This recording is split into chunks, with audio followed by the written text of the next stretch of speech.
Hello, héros, héroïnes du nouveau monde. Alors, un nouveau monde se profile effectivement et le Verseau en est l'emblème, à 2 titres. C'est la nouvelle ère selon la précession des équinoxes et en plus le signe astrologique du Verseau est lui-même synonyme de renouveau et de lâcher prise au passé. L'astrologie code le monde du sens, pour faire court. L'ère du Verseau se prépare en soi avant de le vivre pour de bon. Alors, comment faire pour ne pas se laisser intimider par ce changement et l'incarner dans sa vie personnelle, intime, dans son propre univers?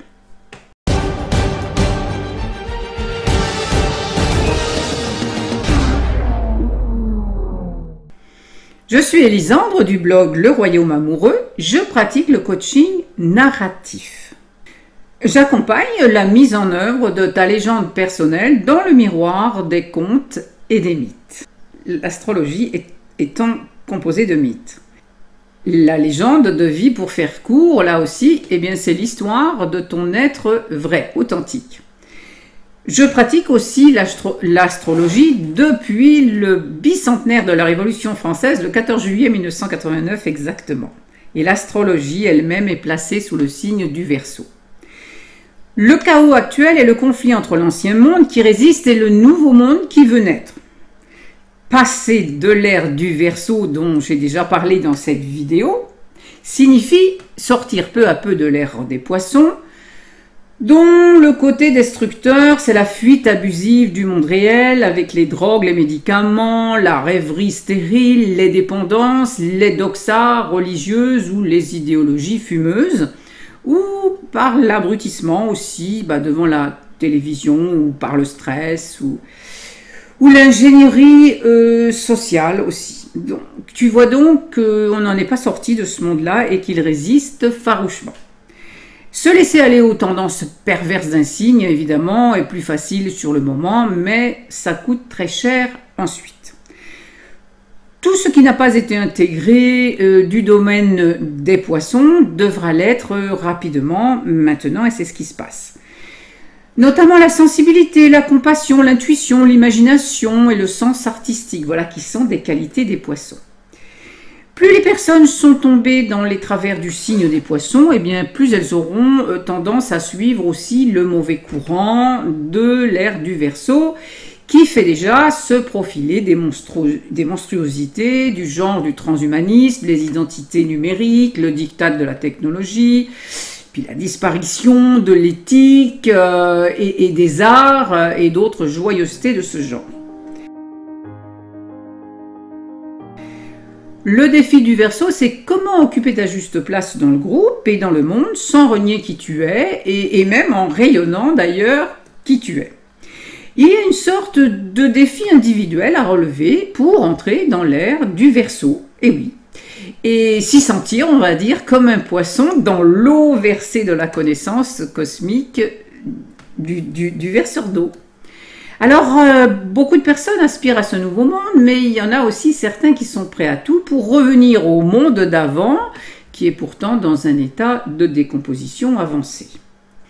Qui dit décomposition dit recomposition, donc le nouvel ordre qui veut surgir du chaos, du pourrissement.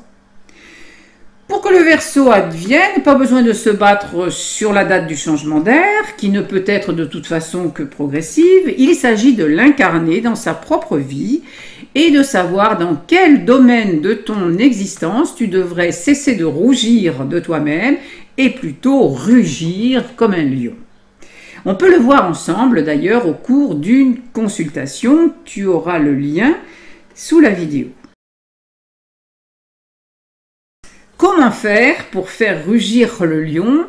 En réveillant le lion en toi. Alors, peu importe ton signe de naissance, en fait, le signe du lion se trouve forcément dans ton thème natal et il demande dans un certain domaine une expression solaire qui te prépare à l'ère du Verseau.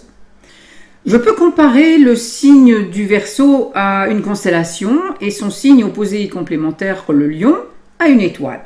Et dans une constellation, eh bien, chaque étoile doit prendre sa place et rayonner sa lumière. Sinon, il y en a une seule qui prend le pouvoir dictatorial. Et évidemment, c'est ce qui se passe aujourd'hui.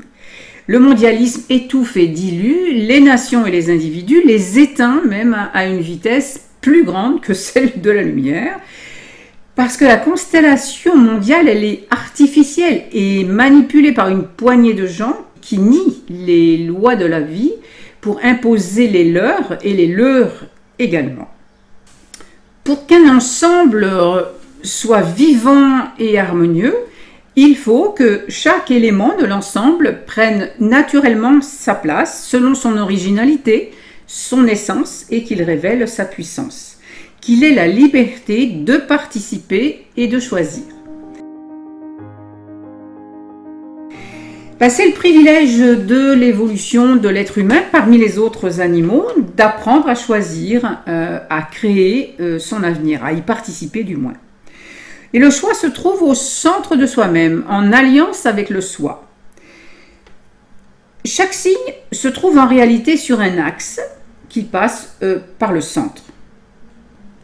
On dit par exemple qu'on est du signe des Gémeaux, mais en réalité on est sur l'axe Gémeaux-Sagittaire.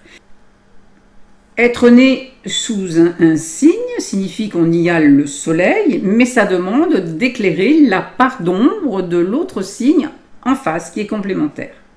Et le but est de trouver son propre centre entre les deux, le lieu du soi impersonnel, grâce à un équilibre en dynamique perpétuelle entre moi et les autres moi. Au centre, on cherche le lieu du nous, le lieu du cœur. Au sujet de l'ombre, qui a mauvaise presse souvent, mais tu conviendras avec moi pourtant que pour dessiner un paysage, eh bien, il faut tracer des ombres. Ce sont les traits d'ombre qui créent les formes, sinon rien. La lumière sans obstacle, elle éblouit et elle aveugle. Une ombre, c'est la projection d'un obstacle, d'une limite à la lumière. Et c'est le jeu des ombres et des lumières qui crée du mouvement, qui crée du relief. Pense par exemple aux ombres chinoises. Du coup, c'est même ce que je détermine comme n'étant pas moi, mon ombre donc, qui délimite mes contours et dessine ma personnalité.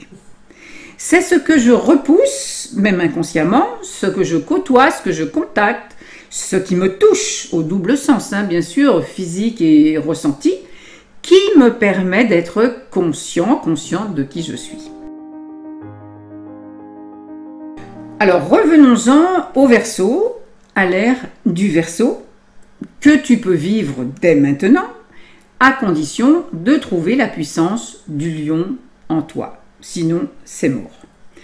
C'est le signe opposé, donc l'ombre du Verseau, je le répète. Sans trouver la lumière dans cette ombre, eh bien, tu resteras soumis à une sorte de fatalité collective, qui peut être celle de tous les fanatismes du Verseau dont j'ai parlé précédemment. Jung a dit par exemple, eh bien, ce n'est pas en regardant la lumière qu'on devient lumineux, mais en plongeant dans son obscurité. Mais il a précisé que ce travail est souvent désagréable, donc impopulaire. Alors, rentrons dans l'ère de l'axe Lion-Verseau. Donnons-nous un axe, donnons-nous une colonne vertébrale, souple et bien articulée.